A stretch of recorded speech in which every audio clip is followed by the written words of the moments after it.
আচ্ছা ভাবুন তো, এই বিশাল মহাবিশ্বের সৃষ্টি হয়েছে এক অসীম নারী শক্তির হাত ধরে। সনাতন ধর্মের শাক্ত সম্প্রদায় ঠিক এমনটাই বিশ্বাস করে। আর এই অনন্ত শক্তিরই একটা ভীষণ রহস্যময় রূপ হল ১০ মহাবিদ্যা। আজকের এই বিশেষ বিশ্লেষণে আমরা বিষয়টা এত সুন্দর আর সহজভাবে খুঁটিয়ে আলোচনা করব, যাতে এই বিষয়ে ছাত্রছাত্রী থেকে শুরু করে শিক্ষক আপনাদের আর অন্য কোথাও যাওয়ার প্রয়োজনই না পড়ে। তো চলুন আর দেরি না করে শুরু করা যাক। শুরুতে এই যে প্রশ্নটা আমাদের মাথায় আসে তা হলো, এই দেবী মূর্তিগুলো এত ভয়ঙ্কর কেন? মানে, একবার দৃশ্যটা কল্পনা করুন তো। একজন দেবী তার নিজেরই কাটা মাথা হাতে নিয়ে দাঁড়িয়ে আছেন, আবার আর এক দেবী সম্পূর্ণ নগ্ন অবস্থায় মুন্ডমালা পরে স্বয়ং শিবের বুকের উপর দাঁড়িয়ে আছেন। আর ঠিক পেছনেই জ্বলছে শ্মশানের চিতা। আবার আরেকজন দেবী ধারণ করেছেন এক ফ্যাকাশে বিধবার রূপ। এই অদ্ভুত লোমহর্ষক রূপগুলো দেখলে যে কেউই চমকে যাবেন। কিন্তু কেন এমন রূপ? এর পেছনে ঠিক কী গভীর রহস্য লুকিয়ে আছে? এই পুরো রহস্যটা উদ্ঘাটন করতে আজ আমরা মূলত ৫টা ধাপে এগোব। প্রথমে ১০ মহাবিদ্যার উৎস রহস্য, এরপর ১০ জন দেবীর রূপ ও পরিচয়, তারপর অবতার তত্ত্ব ও পৌরাণিক কাহিনী, এরপর ১০ দ্বারের আধ্যাত্মিক অর্থ, এবং একদম শেষে নারী শক্তির জাগরণের সাথে এর সম্পর্ক। তো চলুন একদম প্রথম ধাপে, অর্থাৎ ১০ মহাবিদ্যা রহস্যে যাওয়া যাক। প্রথমেই আসা যাক এদের সাহিত্যিক ও শাস্ত্রীয় উৎসের কথায়। হিন্দু সনাতন ঐতিহ্যে এই দেবীদের উল্লেখ মূলত পাওয়া যায় মহাভাগবত এবং বৃহধর্ম উপপুরাণে। শাক্ত সম্প্রদায় কিন্তু অত্যন্ত ভক্তি আর আড়ম্বরের সাথে এই ১০ দেবীর আরাধনা করে থাকে। এখানে সবচেয়ে ইন্টারেস্টিং বিষয় হল এই ধ্যান শ্লোকটি, কালী তারা মহাবিদ্যা ষোড়শী ভুবনেশ্বরী। এই শ্লোকটার মাধ্যমে কালী থেকে শুরু করে কমলা পর্যন্ত ১০ জন মহাবিদ্যার নাম আনুষ্ঠানিকভাবে স্মরণ করা হয়। শাস্ত্র বলছে এরাই হলেন সেই পরম সিদ্ধাবিদ্যা। এবার আমরা সরাসরি চলে যাব এই দেবীদের শারীরিক রূপ ও পরিচয়ের দিকে। প্রাচীন গ্রন্থগুলোতে ঠিক কীভাবে এদের খুঁটিনাটি বর্ণনা দেওয়া হয়েছে, আসুন সেটাই এবার দেখে নেওয়া যাক। প্রথম ৫ জন দেবীর কথায় আসা যাক। একদম প্রথমে মা কালী, কৃষ্ণবর্ণা, নগ্নরূপা, যার ৪ হাতের এক হাতে রক্তমাখা খড়গ আর অন্য হাতে ছিন্নমস্তক, যিনি রক্তবীজ, মহিষাসুর ও চণ্ডমুণ্ডকে বধ করেছিলেন। এরপর মা তারা, যার পেটটি কলসির মতো, যিনি তান্ত্রিকদের কাছে ভীষণ পূজনীয় এবং যার পীঠস্থান হল আমাদের বীরভূমের তারাপীঠ। তৃতীয় হলেন মা ষোড়শী বা ত্রিপুর সুন্দরী, যিনি ১৬ কলায় পূর্ণ এবং ১৬ বছর বয়সী এক দেবী। চতুর্থ হলেন মা ভুবনেশ্বরী, যিনি সমগ্র ব্রহ্মাণ্ডের অধীশ্বরী বা নিয়ন্ত্রক, এবং পঞ্চম হলেন মা ছিন্নমস্তা। এই ১০ মহাবিদ্যার মধ্যে সবচেয়ে অবাক করা রূপটা হল মা ছিন্নমস্তার। তিনি নিজেরই কাটা মাথা বাঁ হাতে ধরে আছেন, আর ডান হাতে রয়েছে খড়গ। তার ধর থেকে রক্তের ৩টে ধারা বেরিয়ে আসছে। একটা তার নিজের মুখে প্রবেশ করছে, আর বাকি দুটো তার অনুগামীদের তৃষ্ণা মেটাচ্ছে। আর তার পায়ের নিচে শায়িত কামদেব ও রতি। এটা জাগতিক নিয়মের এক চরম আর বিস্ময়কর প্রকাশ, তাই না? এখানে একটা দারুণ কন্ট্রাস্ট বা বৈপরীত্য আপনারা খেয়াল করতে পারবেন। মা কালীর রূপটা দেখুন, কি ভয়ঙ্কর, অন্ধকারাচ্ছন্ন। তিনি শ্মশান বা রণক্ষেত্রে শিবের ওপর দাঁড়িয়ে আছেন। আর অন্যদিকে মা ভুবনেশ্বরী, তিনি হাস্যময়ী, গৌরাঙ্গী, এবং তিনি অত্যন্ত শান্তভাবে এই গোটা বিশ্ব ব্রহ্মাণ্ড পরিচালনা করছেন। এই বৈপরীত্যটাই আমাদের দেখিয়ে দেয় নারী শক্তির ঠিক কতটা বিচিত্র রূপ হতে পারে। এবার বাকি ৫ জন দেবীর রূপটা একটু দেখে নেওয়া যাক। ষষ্ঠ দেবী হলেন মা ভৈরবী, যার তেজ ১,০০০ সূর্যের সমান এবং যিনি গলায় নরমুণ্ড মালা পরে থাকেন। একে মহাজাগতিক ধ্বংসের দেবীও বলা হয়।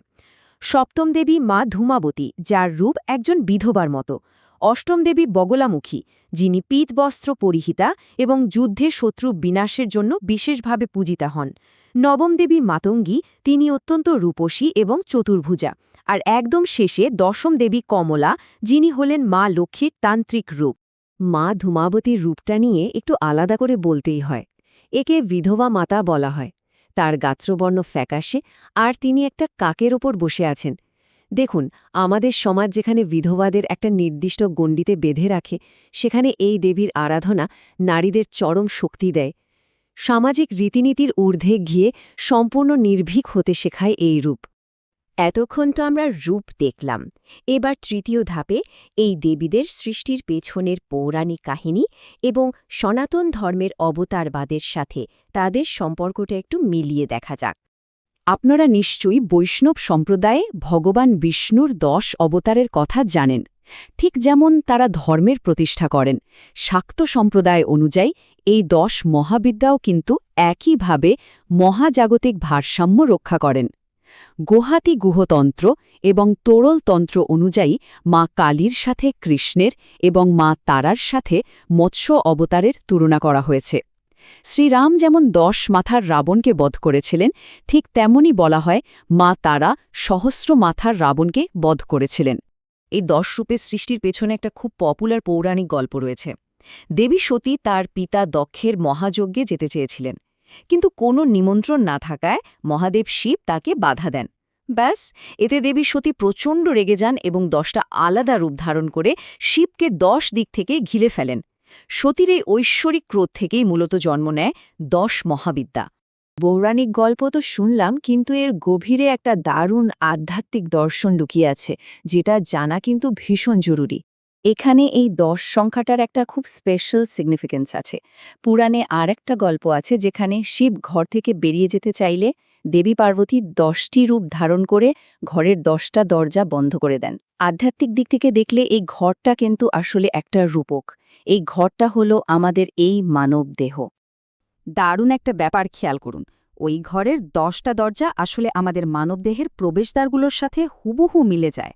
আমাদের দেহে রয়েছে 2টো কান, 2টো চোখ, 2টো নাসারন্ধ্র, একটা মুখ, একটা সম্মুখদ্বার, একটা পশ্চাৎদ্বার এবং মাথার উপরে একটা ব্রহ্মরন্ধ্র। সব মিলিয়ে মোট 10টা দ্বার। শিব যেমন ঘরের বাইরে যেতে চাইছিলেন, আমাদের ভেতরের যোগী মনটাও তেমনি ইন্দ্রিয়ের মাধ্যমে বাইরের জাগতিক বস্তুর দিকে ছুটে যেতে চায়, তাই না? শক্তিসঙ্গম তন্ত্র খুব সুন্দর করে বলছে যে 10 মহাবিদ্যার প্রথম 5 জন আমাদের পঞ্চ ইন্দ্রিয়কে এবং বাকি 5 জন পঞ্চ মহাভূতকে নিয়ন্ত্রণ করেন।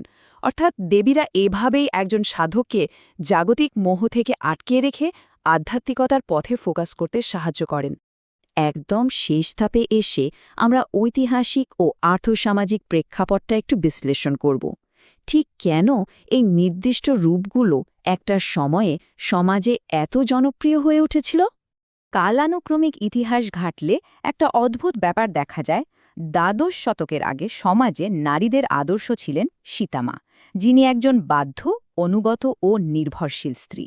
কিন্তু দ্বাদশ ও ত্রয়োদশ শতাব্দীতে যখন বহিরাগতরা আক্রমণ করতে শুরু করল, নারীদের অপহরণ করা হতে লাগল, তখন সামাজিক কাঠামোর এক বিশাল পরিবর্তনের দরকার হয়ে পড়ল।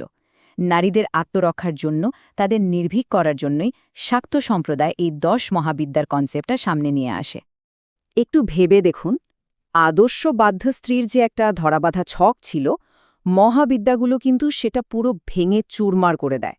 10 মহাবিদ্যার কোনো রূপই কিন্তু পুরুষের ওপর নির্ভরশীল নয়, বরং তারা পুরুষকে নিয়ন্ত্রণ করছেন।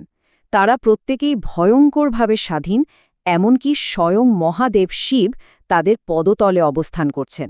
এর পেছনের আসল মেসেজটা হল, সমাজের চোখে একজন নারীর অবস্থান যাই হোক না কেন, তার ভেতরের ক্ষমতা কিন্তু কখনো কমে না। একজন 16 বছরের কিশোরী হোক বা সমাজ পরিত্যক্তা একজন বিধবা নারী, সবার ভেতরেই ঠিক একই ধ্বংসাত্মক আর অসীম মহাজাগতিক শক্তি লুকিয়ে আছে। শাক্ত সম্প্রদায়ের একদম কোর মেসেজটাই হল, নারীরা নিজেরাই স্বয়ংসম্পূর্ণ এবং শক্তিশালী। তাদের কারোর করুণা বা নির্ভরতার কোনো প্রয়োজন নেই। এই যে চরম স্বাধীনতা আর স্পিরিচুয়াল এম্পাওয়ারমেন্ট, এটাই হল 10 মহাবিদ্যার প্রকৃত অর্থ। সব শেষে আপনাদের জন্য একটা প্রশ্ন রেখে যাই। এই যে অনন্ত নারীর শক্তির জাগরণ, এই যে আধ্যাত্মিক নিয়ন্ত্রণের কথা আমরা জানলাম, এটা আপনার ভেতরের কোন সুপ্ত শক্তিকে জাগ্রত করতে পারে বলে আপনার মনে হয়? বিষয়টি একটু ভেবে দেখবেন। আজকের এই সম্পূর্ণ বিশ্লেষণটি এতক্ষণ ধরে মনোযোগ দিয়ে শোনার জন্য আপনাদের অসংখ্য ধন্যবাদ। আশা করছি 10 মহাবিদ্যার প্রতিটি খুঁটিনাটি তথ্য আপনাদের কাছে জলের মতো পরিষ্কার হয়ে গেছে। আর হ্যাঁ, এই অসাধারণ আলোচনাটি আপনাদের সামনে এত সুন্দর করে গুছিয়ে তুলে ধরার জন্য এবং এর নেপথ্যে থাকা তথ্য সংগ্রহ ও পরিকল্পনার জন্য শুভানিতা মণ্ডল বা শুভনিতা মণ্ডলকে জানাই বিশেষ কৃতজ্ঞতা। আজকের মতো এখানেই শেষ করছি। দেখা হবে আগামীতে নতুন কোনো আকর্ষণীয় বিষয় নিয়ে। ততদিন পর্যন্ত সুস্থ থাকুন, শিখতে থাকুন এবং জানতে থাকুন।